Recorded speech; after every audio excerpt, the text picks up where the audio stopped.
Friends, good evening. Welcome to my channel Mani Singh law academy. मैं आज आप लोगों के सामने फिर हाजिर हूँ आईपीसी का चैप्टर 2 लेकर। जैसे कि मैंने आपको कल बताया था कि आईपीसी के सेक्शंस हम लोग इंडेक्स से करेंगे, तो आज चैप्टर 2 जनरल एक्सप्लेनेशंस के सेक्शंस हम लोग करेंगे फ्रॉम इंडेक्स। मैं कोशिश करूँगी कि मैं ज़्यादा से ज़्यादा सेक्शंस में कवर कर पाऊँ और मैं आप लोगों को अच्छे से बता पाऊँ। तो आइए स्टार्ट करते हैं chapter 2। Chapter 2 general explanations. General explanations में हमारे कितने सेक्शंस हैं? सेक्शंस कहाँ से कहाँ तक है पहले तो हमें ये देखना है। सेक्शन 6 से लेकर 52, सेक्शन 6 से लेकर 52A तक है, ठीक है। अब जनरल एक्सप्लेनेशंस में हम लोगों का सेक्शन 6 से हम लोगों को आज स्टार्ट करनी है। तो सेक्शन 6 में देखिए क्या है। सेक्शन 6 में ये बताया जा रहा है कि definition in the code to be understood subject to exceptions. जो भी डेफिनेशंस इस कोड में दिया हुआ है इसको एक्सेप्शंस को रखते हुए हम लोगों को समझना है। सेक्शन 7 क्या कह रहा है?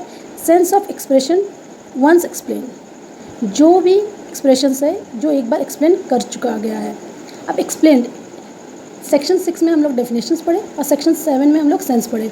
तो सब्जेक्ट टू एक्सेप्शंस, इस सब्जेक्ट टू एक्सेप्शंस को आप लोगों को ध्यान में रखना है। और सेक्शन 7 में हमें ये ध्यान में रखना है सेंस ऑफ एक्सप्रेशंस। एक्सप्रेशन जो है वंस एक्सप्लेन, एक बार एक्सप्लेन कर दिया गया है। अब हम लोग सेक्शन 8, 9, 10 हम लोग कैसे पढ़ेंगे? पहले तो पहले जेंडर आया सेक्शन 8 में, उसके बाद सेक्शन 9 नंबर और सेक्शन 10 मैन वुमेन। अब आप जेंडर लगा लो, फिर जेंडर में नंबर लगा लो, फिर नंबर से मैन वुमेन लगा लो। तो सेक्शन 8 में हम लोग को gender, section 9 number and section 10 man women. अब सेक्शन 11 से हम लोग पढ़ते हैं।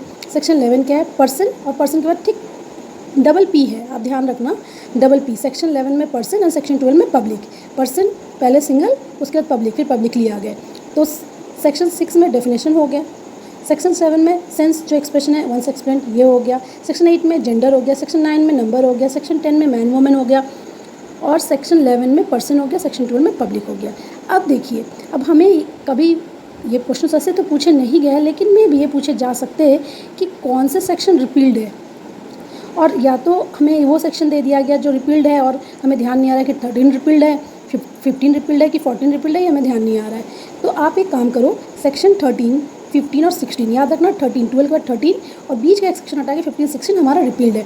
तो 13, 15, 16 रिपील्ड सेक्शन, इसको आप एक या तो इससे भी याद कर सकते हो या अपने कॉपी में भी आप लिख सकते हो कि हाँ सेक्शन 13 जो है रिपील्ड है, 15 भी रिपील्ड है, 16 भी रिपील्ड है। अब हम आ जाते हैं 12 के बाद 13 छोड़कर डायरेक्ट 14 में। 14 क्या बोले? Servant of government. किसके सर्वेंट हैं हम लोग? Servant of government. पहले पर्सन आ गया, फिर पब्लिक आ गया, फिर सर्वेंट आ गया, सर्वेंट ऑफ गवर्नमेंट हो गया।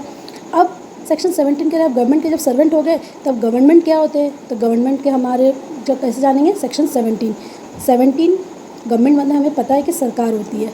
और 17 17 स से सरकार, ये भी एक तरीका है, ये मेरा तरीका है। 17 गवर्नमेंट। 18 क्या हो गया? इंडिया। अब गवर्नमेंट कहाँ है? इंडिया में है 18।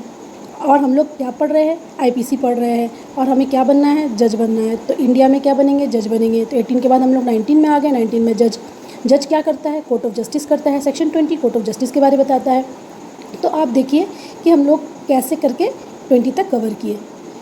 17 में गवर्नमेंट हो गया, 18 इंडिया आ गया, 19 में जज और 20 में कोर्ट ऑफ जस्टिस। अब कोर्ट ऑफ जस्टिस जैसे हो गया, कोर्ट ऑफ जस्टिस करने के लिए कौन कौन रहेंगे? तो पब्लिक सर्वेंट का भी ज़रूरत है इंडिया में सभी के लिए। तो सेक्शन 21 जो है वो पब्लिक सर्वेंट के लिए बताया जा रहा है। Section 21 public servant. अब सर्वेंट है, देश है, तो प्रॉपर्टी भी होगी। तो सेक्शन 22 मूवेबल प्रॉपर्टी में आ जाइए। सेक्शन 23 प्रॉपर्टी हुई तो गेन भी हो सकता है, लॉस भी हो सकता है और वो रॉन्गफुली भी हो सकता है। तो इसको एक्सप्लेन किया गया है सेक्शन 23 में। सेक्शन 23 हमें कहता है कि wrongful gain, wrongful loss, gaining wrongfully, losing wrongfully. अगर आप लोग ये चार में से कोई भी वर्ड दे दिया गया तो याद रखिएगा सेक्शन 23 में ये बोला गया है। अब कैसे हम लोग गेन या लॉस कैसे कर रहे हैं? डिसऑनेस्टली कर रहे हैं, बेईमानीपूर्ण, जैसे कि बेईमानीपूर्ण हिंदी में बोला जाता है। सेक्शन 24 क्या हो गया? डिसऑनेस्टली। सेक्शन 25 क्या हो गया? फ्रॉडुलेंटली। डिसऑनेस्टली कर रहे हैं, फ्रॉडुलेंटली कर रहे हैं। तो और सेक्शन 26 क्या हो गया? Reason to believe. अब बिलीव के बारे बता रहे, कारण बता, रीज़न। तो आप देखिए फ्रेंड्स, सेक्शन 6 से लेकर 26 तक हमने अभी कवर किया। सेक्शन आप 21 से देख लो, public servant, 22 movable property, 23 wrongful gain wrongful loss, 24 dishonestly, 25 fraudulently and 26 reason to believe. मैं आप लोगों को बार बार रिपीट इसलिए कर रही हूँ ताकि आप लोगों को ये सेक्शंस याद रहे और मैं भी याद रख पाऊँ। सेक्शन 27 क्या कह रहा है? अब रीज़न टू बिलीव क्या बिलीव करवा रहे हैं कि प्रॉपर्टी, ये तरीका है याद करने का, property in possession of wife, clerk और सर्वेंट। 28 में आ जाओ। 28 क्या कर रहे हैं? काउंटर फिट कर रहे हैं। इस चीज़ के बहुत सारी चीज़ों का कॉइन का जैसे काउंटर फिट करते हैं, तो ये याद रखिएगा 28 जो है काउंटर फिट कर रहे हैं। 29 क्या कर रहे हैं? डॉक्यूमेंट फ्रॉडुलेंटली भी करते हैं काउंटर फिट के लिए, तो डॉक्यूमेंट 29 आ गया।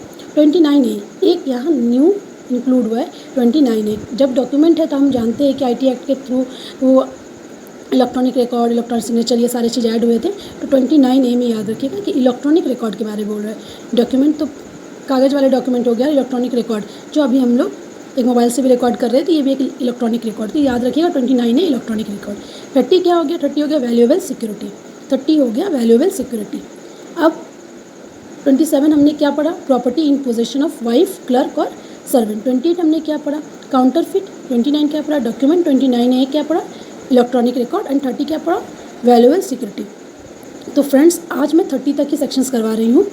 नेक्स्ट क्लास में मैं 31 से लेकर 52A तक कवर करने का पूरा कोशिश करूँगी। आप लोगों को कैसा लगा ये वीडियो ज़रूर कमेंट बॉक्स में लिखिएगा, लाइक एंड शेयर कीजिएगा और प्लीज़ अगर हो सके तो सब्सक्राइब भी कीजिएगा। और आप लोगों का इतना हेल्प करने के लिए thank you so much. Thank you very much.